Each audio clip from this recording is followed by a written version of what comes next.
We have time for just a few questions, and then, of course, during the break, you're welcome to find our speakers out over coffee. Yes, sir.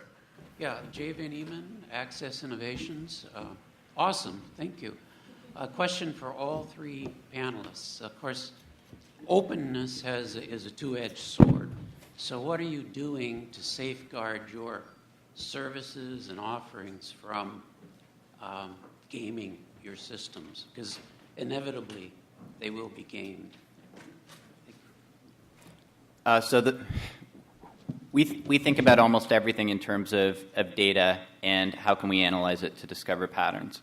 So in terms of something like gaming, our approach will be, we would like to bias the system in terms of the configuration of the product to bias it away from gaming. So one is a product configuration answer, but the other answer is we would seek to identify gaming patterns and machine read them and suppress them. And that's, if you look at some of the biggest platforms in the world, that they take systematic machine learning approaches to detection and elimination of those types of things.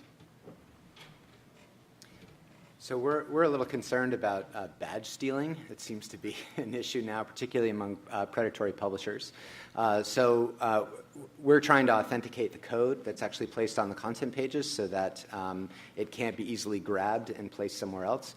But the most important thing that we've done is made sure that if anyone does manage to steal the badge and a user clicks on it, it's not going to provide them any information. So that would be a good red flag for anyone looking at this content, that it hasn't been peer reviewed and PRE has not sanctioned their use of that badge.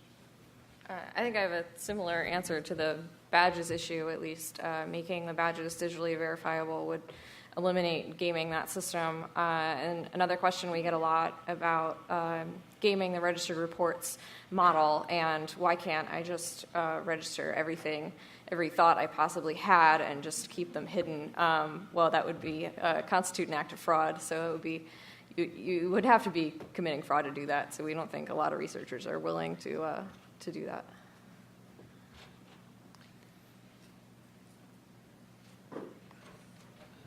Don Samuelak from Editage. Question for Sarah.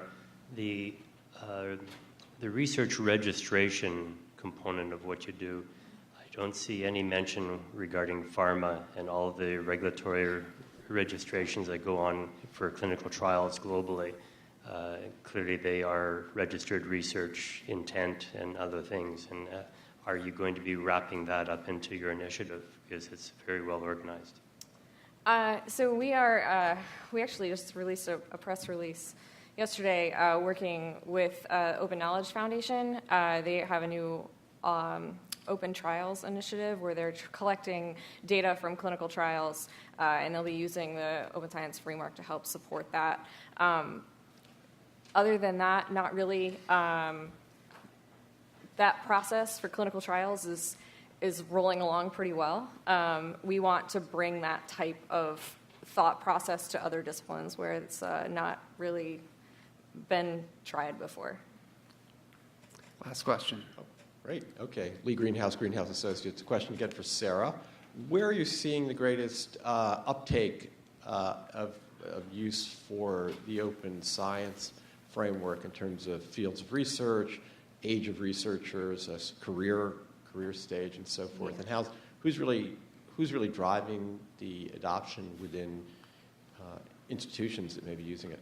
Yeah, it's a great question. So we have a lot of uptake in the social and behavioral sciences by nature of our founders. They're both psychologists, and the Reproducibility Project in psychology is certainly driving a lot more of that as well. We've seen more uptake in cancer biology with that project taking off. So that's kind of our bread and butter right now, but we are looking to expand to all scientific disciplines. We've purposely built the platform to be domain agnostic so that any researcher could use it.